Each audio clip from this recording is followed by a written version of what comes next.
ക്ലാസ്സിലെ ഫിഖിലെ 10ാമത്തെ പാഠം നോക്കൂ. പാഠം 10 നിസ്കാര സമയങ്ങൾ. ഫർള് നിസ്കാരങ്ങൾ 5 എണ്ണമാണ്. ളുഹർ, അസർ, മഗ്രിബ്, ഇശാ, സുബ്ഹ്. ഈ 5 നിസ്കാരങ്ങൾക്കും ഓരോ സമയമുണ്ട്. ഈ 5 നിസ്കാരങ്ങൾക്കും നിശ്ചിത സമയമുണ്ട്. നമുക്ക് പാഠം നോക്കാം. ഓരോ ഫർള് നിസ്കാരത്തിനും നിശ്ചിത സമയമുണ്ട്. നിസ്കാരത്തിന്റെ സമയമാവുകയും ആയെന്ന് അറിയുകയും വേണം. ഓരോ ഫർള് നിസ്കാരത്തിനും നിശ്ചിത സമയമുണ്ട്. നിസ്കാരത്തിന്റെ സമയമാവുകയും ആയെന്ന് അറിയുകയും വേണം. നിസ്കാരത്തിന്റെ ഷർത്തുകളിൽപ്പെട്ടതാണ് നിസ്കാരത്തിന്റെ സമയമാവുകയും ആയെന്ന് അറിയുകയും ചെയ്യൽ. നിസ്കാരത്തിന്റെ 4ാമത്തെ ഷർത്താണിത്. സമയമായാൽ ഉടനെ നിസ്കരിക്കുകയോ സമയം കഴിയും മുമ്പ് നിസ്കരിക്കുമെന്ന് ഉറപ്പിച്ച് കരുതുകയോ വേണം.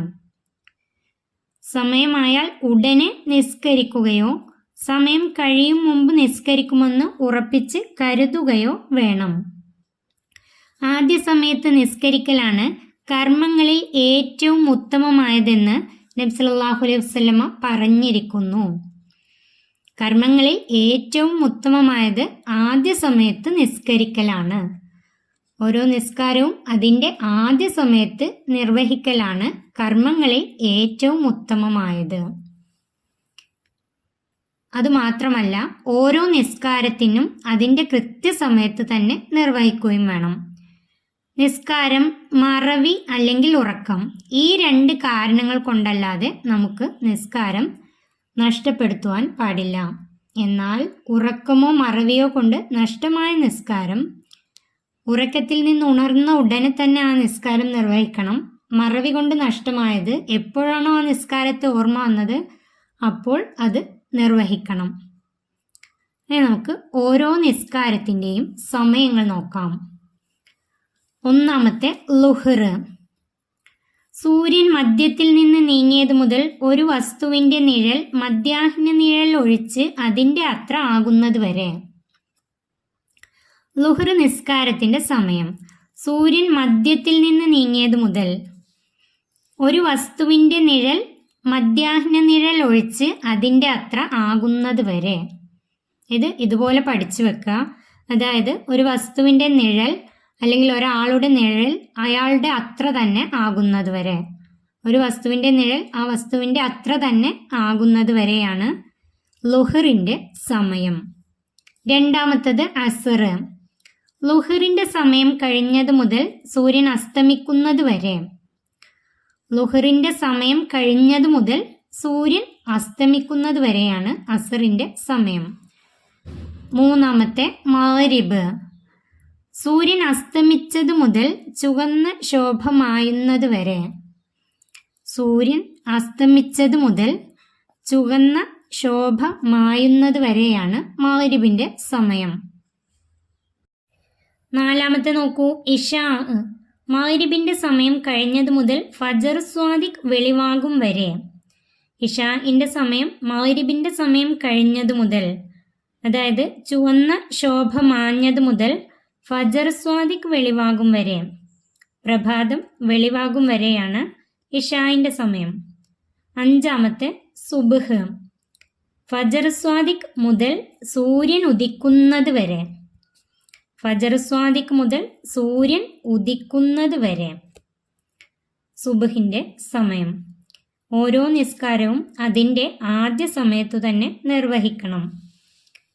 നമുക്ക് ഈ പാഠത്തിലെ പഠന പ്രവർത്തനങ്ങൾ നോക്കാം. തദ്രിബാത്ത്. 1 യോജിപ്പിക്കാം.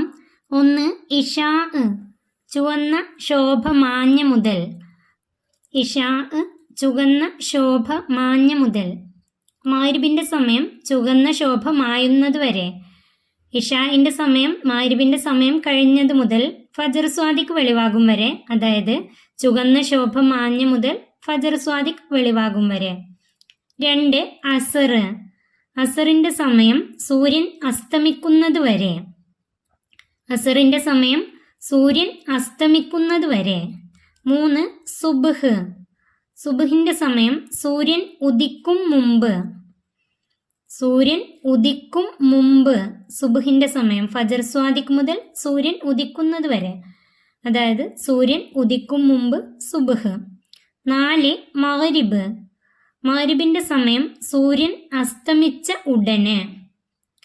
മഗ്രിബിന്റെ സമയം സൂര്യൻ അസ്തമിച്ച ഉടനെ. 5 ലുഹർ.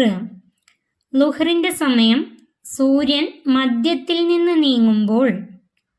സൂര്യൻ മധ്യത്തിൽ നിന്ന് നീങ്ങുമ്പോൾ. ഇത് പഠിച്ചു വെക്കാം. രണ്ടാമത്തെ ചാർട്ട് തയ്യാറാക്കാം. ഈ ആഴ്ചയിലെ ഓരോ ദിവസത്തെയും നിസ്കാര സമയം ഒരു ചാർട്ടിൽ മനോഹരമായി രേഖപ്പെടുത്തി ഉസ്താദിന് സമർപ്പിക്കുക. ഒരാഴ്ചയിലെ ഞായർ, തിങ്കൾ, ചൊവ്വ, അങ്ങനെ ശനി വരെ എഴുതാം. അതിൻ്റെ ഡേറ്റും എഴുതാം.